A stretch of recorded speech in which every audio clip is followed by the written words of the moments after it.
प्रभु जीशु ख्रीष्ट अति बहुमूल्य नाम संपर्क इंडिया द्वारा प्रस्तुत कार्यक्रम नुआ सकाळ आशार आज अध्याय मुझे आंतरिक शुभेच्छा अभिनंदन सहित स्वागत जनाए।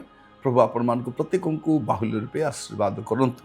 आज जो प्रसंग में आम आलोचना करवा नुआ सकाळ आशार प्रसंगटी हूँ विपदरे विश्वास। विपदरे विश्वास बेले बेले आम ए प्रकार विपदरे पड़ जाऊ, चारिड़े अंधकार देखा जाए, आम छानिया हो जाऊ, घाबरा हो जाऊ, नेहुरा हो जाऊ, किए साहाय्य करिवो, कोठू साहाय्य आसीबो, मु कौन करिबी, आमाने पूरापूरी कहिबा गले पूरा निशब्द हो जाऊ, चारिड़े अंधकार देखा जाए।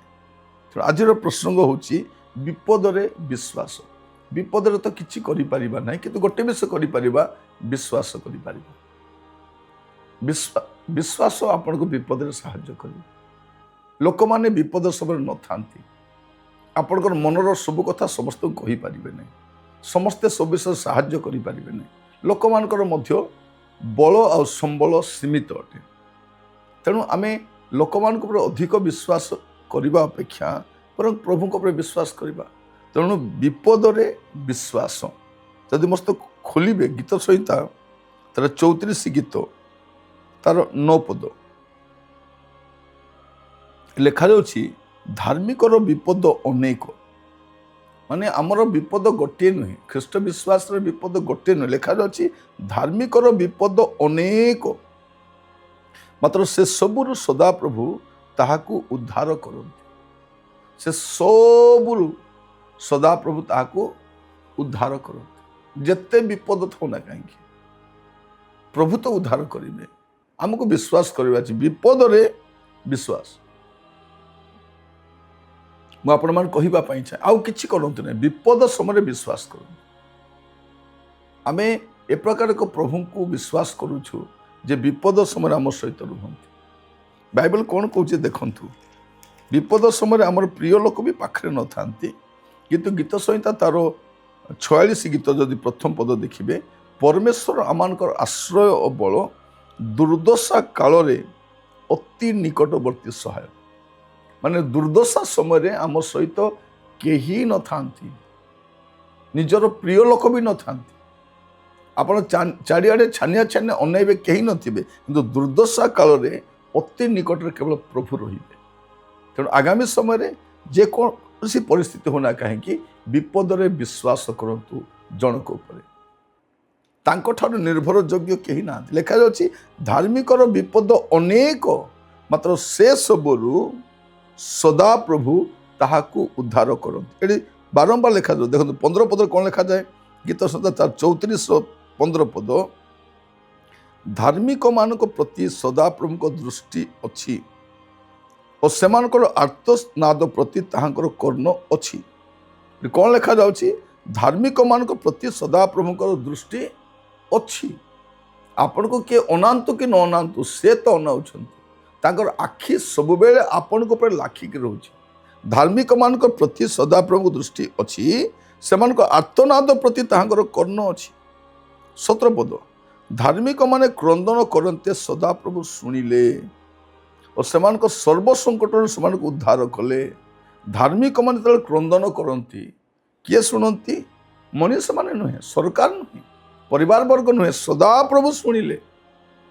यदि सदा प्रभु सबू शुणती, आपण प्रति दृष्टि अच्छी, विपद उद्धार करेंगे, तेरे विपद विश्वास कहीं करेंगे। आम विपद समय बेले बेले लोक मान विश्वास करूँ, आमती आम अपदस्थ होइछु, ତା କହିଲେ ନ ସରେ। ଆମ ସମସ୍ତଙ୍କର ଅଙ୍ଗେ ନିଭା କଥା ଗୁଡ଼ାକ ରହିଛି। ଆପଣ ମନେ ପଡ଼ୁଥିବ ଯେ ବିପଦ ସମୟରେ କେମିତି ଲୋକମାନେ ଆପଣଙ୍କ ଆଡ଼କୁ ଆସିନାହାନ୍ତି, କେମିତି ଆପଣଙ୍କୁ ସାହାଯ୍ୟ କରିନାହାନ୍ତି। ତଥାପି ଆମେ ମିଶୁଛୁ, ପରିବାର ଲୋକ, ବନ୍ଧୁବର୍ଗ, ମଣ୍ଡଳୀ ଲୋକ, ଆମେ ଅପେକ୍ଷା କରୁଥିଲୁ ନିଶ୍ଚୟ ସିଏ ତ ଆସିବେ, କିଏ ନ ଆସିଲେ ତ ସିଏ ଆସିବେ, ମୋର ଦିଦି ତ ଆସିବ, ମୋର ଭାଇଟା ତ ଆସିବ, ମୋର ଭଉଣୀଟା ତ ଆସିବ, କିଏ ନ କଲେ ତ ଇଏ ମୋର ସାହାଯ୍ୟ କରିବେ। ଇଏ କିଏ ସିଏ କେହି ଆସିଲେ ନାହିଁ, କେବଳ ପ୍ରଭୁ ସାଙ୍ଗରେ ରହିବେ। ଯଦି ପ୍ରଭୁ ସାଥିରେ ନଥାନ୍ତେ ଆପଣ ଉଠି ପାରିନଥାନ୍ତେ। ଆପଣ ଯେଉଁ କଷ୍ଟ ଦେଇ ଯାଇଛନ୍ତି ମୋର ପ୍ରିୟ ଭାଇ ଭଉଣୀମାନେ, ସେଠୁ ଆପଣ ବାହାରି ପାରିନଥାନ୍ତେ। ତେଣୁ ବିପଦରେ ବିଶ୍ୱାସ କରନ୍ତୁ, ଆହୁରି ବିଶ୍ୱାସକୁ ବଢ଼ାନ୍ତୁ। ଅତୀତରେ ପ୍ରଭୁ ଆମକୁ କେମିତି ସାହାଯ୍ୟ କରିଛନ୍ତି ବିପଦ ସମୟରେ ଟିକେ ସ୍ମରଣ କରନ୍ତୁ। ଯେଉଁ ପ୍ରଭୁ ସେଠୁ ମୋତେ ଉଦ୍ଧାର କରିଛନ୍ତି ସେ ପ୍ରଭୁ ଏଠି ମଧ୍ୟ ମୋତେ ଉଦ୍ଧାର କରିବେ। ଆପଣ ଦେଖନ୍ତୁ, ଯେତେବେଳେ ଗୋଲିଆତ ସାମ୍ନାରେ ଦାଉଦ ଠିଆ ହେଇଛନ୍ତି, ସେ କ'ଣ କହୁଛନ୍ତି, ଯେଉଁ ପ୍ରଭୁ ମୋତେ ସିଂହ ଆଉ ଭଲ୍ଲୁକର ହସ୍ତରୁ ରକ୍ଷା କରିଛନ୍ତି ସେ ପୋଲିସଟେ ଠାରୁ ମଧ୍ୟ ମୋତେ ରକ୍ଷା କରିବେ। ସେ ତାଙ୍କର ଅତୀତର ଅନୁଭୂତିକୁ, ଏକ୍ସପିରିଏନ୍ସକୁ ଆଣି ବ୍ୟବହାର କରୁଛନ୍ତି, ଅତୀତର ବିଶ୍ୱାସକୁ ବର୍ତ୍ତମାନରେ ପ୍ରୟୋଗ କରୁଛନ୍ତି।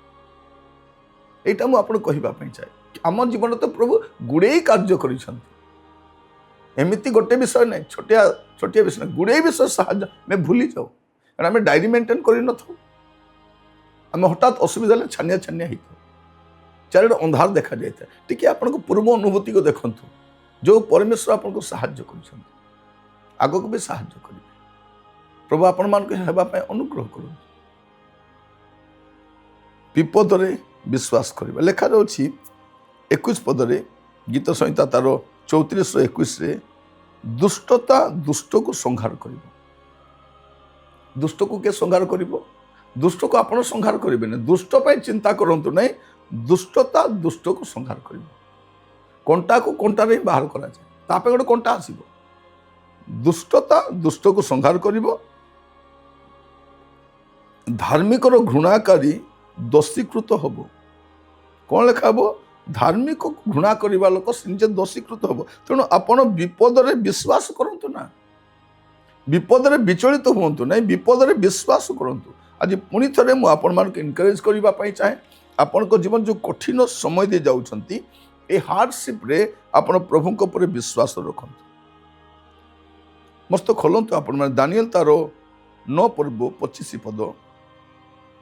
ଏଥିପାଇଁ ତୁମେ ଜ୍ଞାତ ହୁଅ ଓ ବୁଝ ଯେ ଜେରୁସାଲେମକୁ ପୁନଃସ୍ଥାପନ ଓ ପୁନର୍ନିର୍ମାଣ କରିବାର ଆଜ୍ଞା ପ୍ରକାଶ ହେବା ସମୟ ଠାରୁ ଅଧିପତି ଅଭିଷିକ୍ତ ବ୍ୟକ୍ତିଙ୍କର ପର୍ଯ୍ୟନ୍ତ 7 ସପ୍ତାହ ହେବ। ପୁଣି ସଙ୍କଟ କାଳରେ ହିଁ ତାହା ଛକ ଓ ପରୀକ୍ଷା ସହିତ 3 କୋଟି 2 ସପ୍ତାହ ପୁନର୍ନିର୍ମିତ ହେବ। ଏଠି କ'ଣ ଲେଖାଯାଉଛି ଦେଖନ୍ତୁ, ଯେ ଏ ବିପଦ ଆସୁଛି, ସେ ବିପଦ ସମୟ ଆମର ପ୍ରତିକ୍ରିୟା କେମିତି ଥିବା ଅଛି, ଏସବୁର ଗୋଟେ ସୀମିତ ସମୟ ଅଛି। ତ ସୀମା ମଧ୍ୟରେ ଏ ବିପଦ ମଧ୍ୟ ପଳେଇବ, କିନ୍ତୁ ଧାର୍ମିକ ପ୍ରତି ପ୍ରଭୁଙ୍କ ଦୃଷ୍ଟି ଅଛି। ଏ କଷ୍ଟର ସମୟରେ ପ୍ରଭୁଙ୍କର ଦୃଷ୍ଟି ଅଛି। ତେଣୁ ଆପଣମାନେ ଏଇ ଖରାପ ସମୟରେ ବିଚଳିତ ହୁଅନ୍ତୁନି।